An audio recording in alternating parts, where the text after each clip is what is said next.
Mr. Chairman, we have an amendment at the desk offered by Ms. Lummis and Tired, prevent the Energy Reserve Fund from imposing a cap and trade system.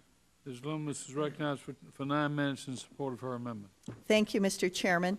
Amendment number 9 would eliminate new revenues and spending associated with the cap and trade tax in the chairman's proposed reserve fund for energy. The amendment strikes the Section 303 deficit neutral reserve fund. And before I start, I might add out, I know 2 former governors of Alaska that are Democrats, both support drilling in ANWR. By hiding cap and trade in a reserve fund that has no budget numbers associated with it, the majority is clearly worried about telling the American people how much cap and trade will increase their energy expenses. This amendment protects American consumers and businesses from a $232 billion energy tax increase over 5 years that would impact everyone who drives a car, heats a home, turns on a light, opens the little freezer at the grocery store to take some food out. Numerous studies conducted by universities, interest groups, industry groups, our own government agencies, all agree that cap and trade would dramatically increase energy prices and hurt the economy. Here's a summary of what the studies are saying. CBO's own study says cap and trade would cost an average household an extra $1,600 per year. MIT, as was referred to earlier by Mr. Henserling, estimates that the cost of a family of 4 on a family of 4 would be $4,560. EPA says electric prices will increase between 44 and 79%.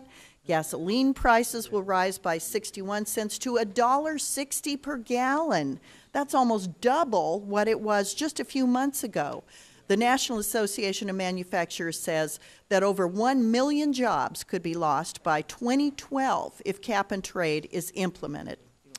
The President's expansion of the Make Work Pay tax credit will not be enough to offset this impact. Even with the maximum credit allowed, households will still need to pay an extra $800 to $3,700 in higher energy costs because of cap and trade. Plus, if you're in school, unemployed, or retired, you get no relief from Make Work Pay. This is definitely not the tax cut that 95% of Americans are expecting. So the question here is, what do we ultimately hope to achieve by spending trillions of dollars on cap and trade? According to the EPA and the United Nations, the U.S. contribution to reducing global temperatures would amount to about 1/3 of 1 degree by 2095 if cap and trade is adopted. That means committing trillions of dollars to a program whose ultimate goal is to reduce global temperatures by 1/3 of 1 degree 87 years from now. To me, that is one of the most irresponsible uses of taxpayer money ever conceived. Mr. Chairman, I would yield my time back to the ranking member for further discussion by the minority party. I thank the gentleman.